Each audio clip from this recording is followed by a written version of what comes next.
The night was crisp, the city of Washington, D.C., cloaked in its usual electric hum.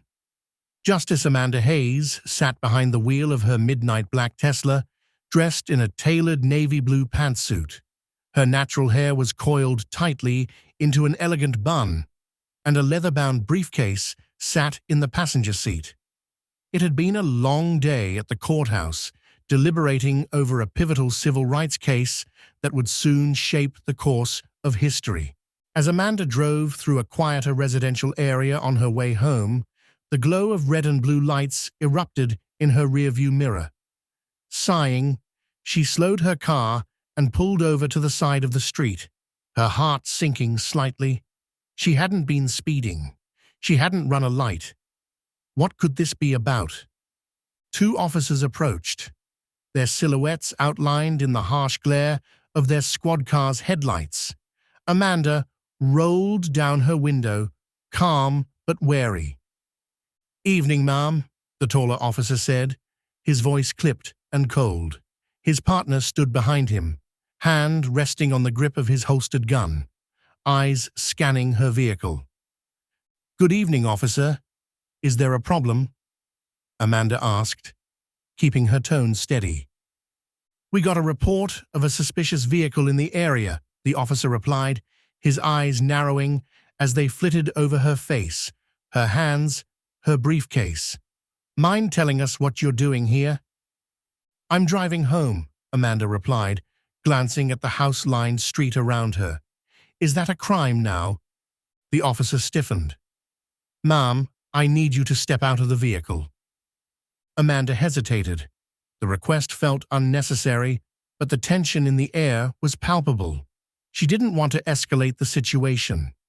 Slowly, she opened the door and stepped out, the cool night air brushing against her skin. The second officer moved closer, his hand still resting on his weapon. "Keep your hands where we can see them," he barked.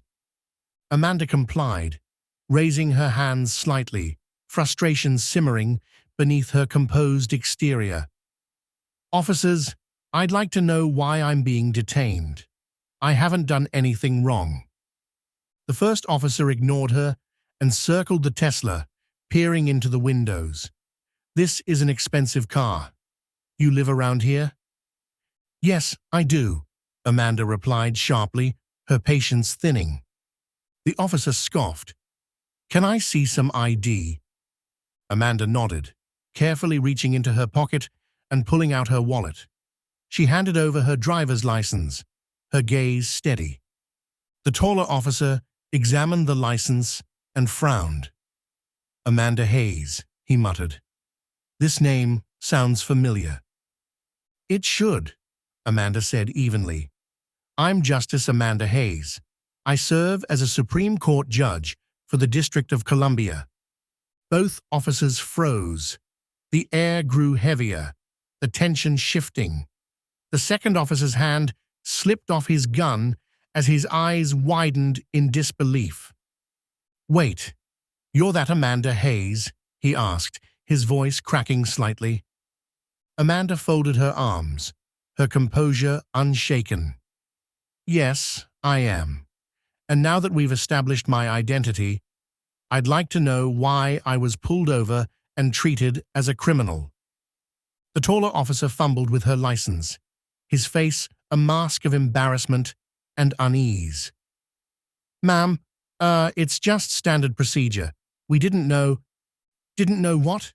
Amanda interrupted, her voice rising slightly.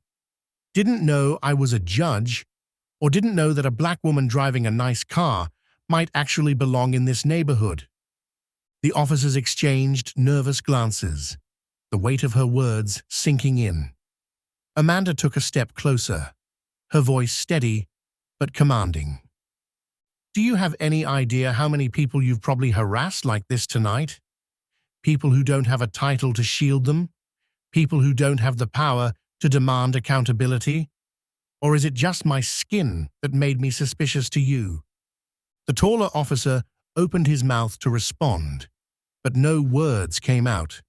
The second officer looked down, guilt flickering across his face. You should know, Amanda continued, that every interaction like this chips away at the trust between law enforcement and the communities you're supposed to serve. You're not just enforcing the law, you're perpetuating fear, and that fear disproportionately affects people who look like me. The taller officer stammered, "Ma'am, we didn't mean any harm. We were just doing our job." "Your job?" Amanda's voice was sharp now, each word cutting through the silence. "Your job is to protect and serve, not to profile and intimidate. If this is how you do your job, then it's no wonder the justice system is constantly flooded with cases of police misconduct." The officers stood there, silent and chastened. Amanda stepped back toward her car and opened the door. "I'll be filing a formal complaint. Consider this your warning, because next time you won't just be dealing with a judge, you'll be dealing with the law itself." As Amanda drove away, the officers remained frozen in place, their faces pale in the wash of their squad car's lights. For the first time, they truly felt the weight of their actions, the ripple effects of their prejudice. Amanda's hands trembled slightly as she gripped the steering wheel, her calm demeanor cracking. She knew this encounter could have ended differently, far worse, but tonight she had the privilege of her title, her name, her power.